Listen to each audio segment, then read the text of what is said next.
Satu tamparan, itu saja. Tapi dampaknya begitu besar bagi seorang guru sepuh bernama Zuhdi. Dia bukan guru ASN, bukan pula pegawai sekolah negeri. Zuhdi hanya seorang guru madrasah kecil di Demak yang sudah mengabdi selama bertahun-tahun dengan gaji tak seberapa. Hanya 450.000, itu pun untuk 4 bulan mengajar. Tapi suatu hari, insiden itu terjadi ketika dia berusaha untuk mendisiplinkan muridnya. Bukan niat untuk menyakiti, tapi untuk mendidik. Sayangnya, orang tua murid gak terima. Kasus ini dibawanya ke jalur serius, hingga Zuhdi dituntut untuk membayar denda 25 juta rupiah. Kisah ini langsung viral, bikin publik terbelah. Tapi siapa sangka di balik tekanan yang begitu besar, datang bantuan dari arah yang tak disangka. Bagaimana kisah selengkapnya? Biar nggak makin penasaran, langsung aja kita kupas tuntas fakta di balik kisah menyedihkan ini.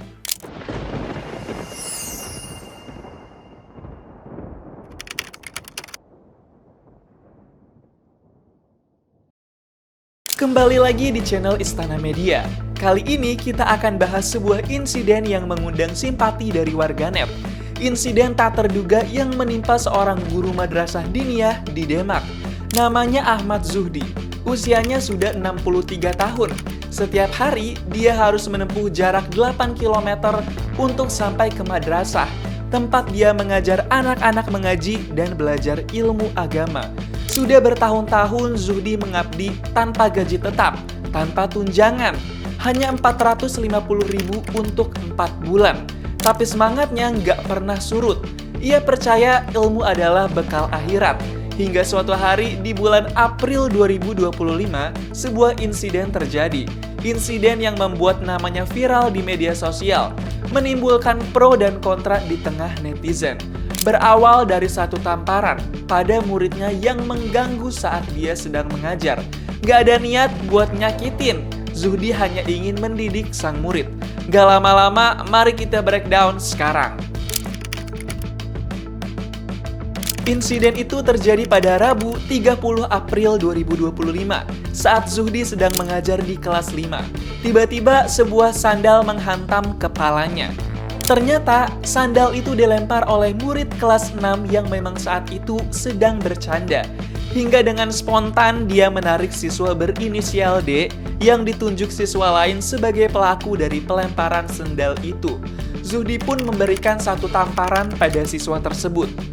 Pada Kamis 1 Mei 2025, Kepala Madin mendapatkan aduan dari kakek siswa D yang mendatangi rumahnya kala itu. Gak cuma sang kakek, ibu siswa D juga datang di hari yang sama untuk mengadukan kejadian tersebut. Hingga disarankanlah untuk mediasi pada jam masuk sekolah di Madin.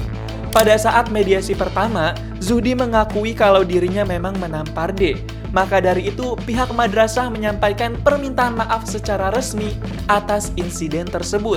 Permintaan maaf itu diterima oleh wali murid, tapi pihaknya juga meminta ada surat pernyataan yang bermaterai. Waktu ditanyakan mengenai isi suratnya, ibu siswa D belum bisa menjawab dan cuma bilang, nanti saya rembuk keluarga. Pada Kamis 10 Juli 2025, ada 5 orang yang datang ke Madin untuk menyerahkan surat panggilan yang ditujukan pada Zuhdi dari Polres Demak. 5 orang itu terdiri dari keluarga siswa dan aparat kepolisian.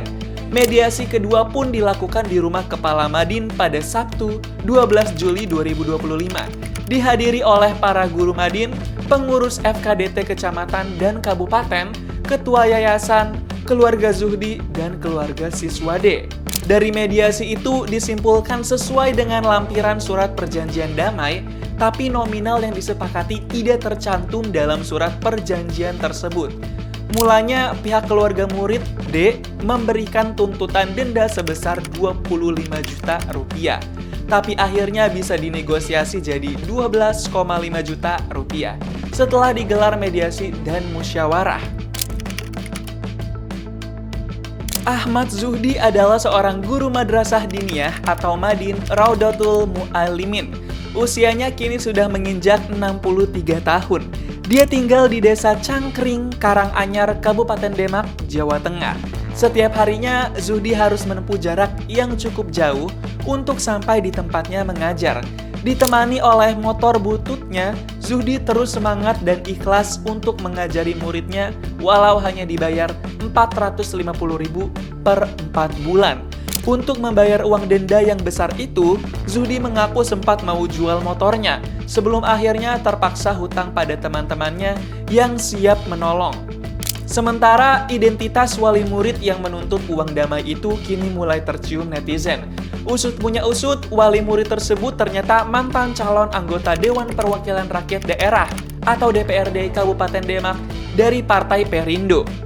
Diketahui wali murid tersebut berinisial SM alias Siti yang berusia 37 tahun. Di Pileg 2024, Siti gagal menjadi anggota DPRD Kabupaten Demak periode 2024 hingga 2029. Viralnya insiden ini memicu gelombang reaksi besar, baik dari masyarakat umum maupun kalangan tokoh.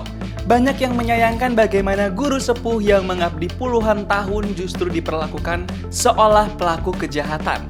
Di media sosial, gelombang dukungan datang untuk Zuhdi. Warganet menyuarakan ketidakadilan yang dialami guru madrasah dan merasa simpati akan hal itu.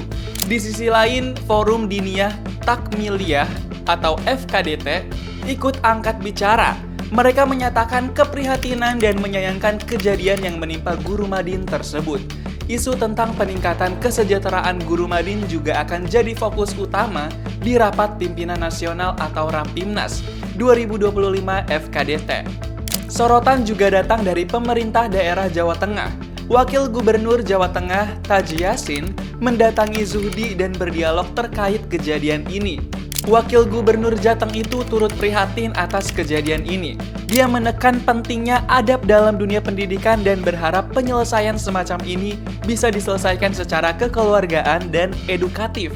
Hingga pada Sabtu 19 Juli 2025, setelah kasus ini mendapatkan respon besar dari publik, SM beserta keluarganya mengunjungi rumah Zuhdi untuk meminta maaf dan ingin mengembalikan uang sebelumnya.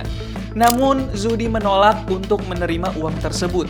Zuhdi mengaku sudah ikhlas dengan semua yang telah terjadi. Di tengah simpati publik dan derasnya dukungan, hadir sosok yang membawa kejutan tak terduga. Gus Miftah, pendakwa populer yang dikenal luas di kalangan umat Islam di Indonesia. Setelah mendengar kasus ini, melalui akun Instagramnya, Gus Miftah langsung meminta bantuan netizen untuk cari tahu di mana alamat guru Madin tersebut. Tentu saja permintaan itu ditanggapi antusias oleh warganet. Pada postingannya, Gus Miftah juga mengungkap keprihatinannya atas kejadian yang menimpa guru tersebut. Setelah berhasil mengantongi alamat rumah Zuhdi, Gus Miftah berangkat untuk mengunjungi guru Madin itu. Dalam kunjungannya, Gus Miftah turut memberikan bantuan dan hadiah. Awalnya Zuhdi ditawari dua pilihan, renovasi rumah atau ibadah umroh. Zuhdi akhirnya memilih umroh dan ingin berangkat bersama sang istri. Nggak cuma itu, Gus Miftah juga memberikan uang tunai 25 juta rupiah untuk mengganti uang denda. Walau setelah negosiasi disepakati jadi 12,5 juta rupiah. Sebagai tambahan, Gus Miftah menghadiahkan 1 unit motor baru untuk mengganti motor butut yang selama ini digunakan Zuhdi untuk mengajar. Kasus ini bukan sekedar soal tamparan dan denda. Ini adalah potret nyata bagaimana guru, terutama di lembaga pendidikan nonformal, masih sering berdiri sendiri tanpa perlindungan yang layak.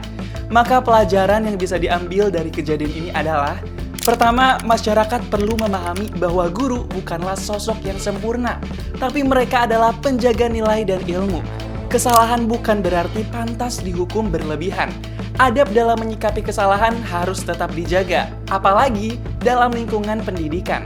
Kedua, peran negara dan lembaga harus hadir lebih nyata dalam melindungi guru-guru di akar paling bawah.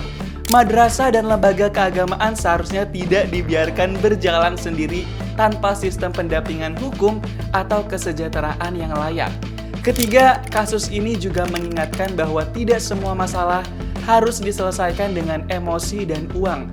Menuntut ganti rugi 25 juta rupiah pada seorang guru sepuh yang hanya berpenghasilan 450.000 per 4 bulan adalah sesuatu yang tidak hanya ganjal, tapi juga kurang manusiawi. Persoalan ini bisa saja diselesaikan secara hukum, tapi seharusnya tetap ada ruang untuk pendekatan kekeluargaan, edukasi, dan nilai-nilai keislaman yang menekankan maaf serta musyawarah. Kasus ini mencerminkan betapa rentannya posisi guru, terutama mereka yang mengajar di lembaga-lembaga kecil tanpa perlindungan memadai. Satu tindakan spontan bisa membuat nama mereka viral, dihujat, bahkan dituntut secara materi, meski mereka sudah mengabdi puluhan tahun dalam keterbatasan.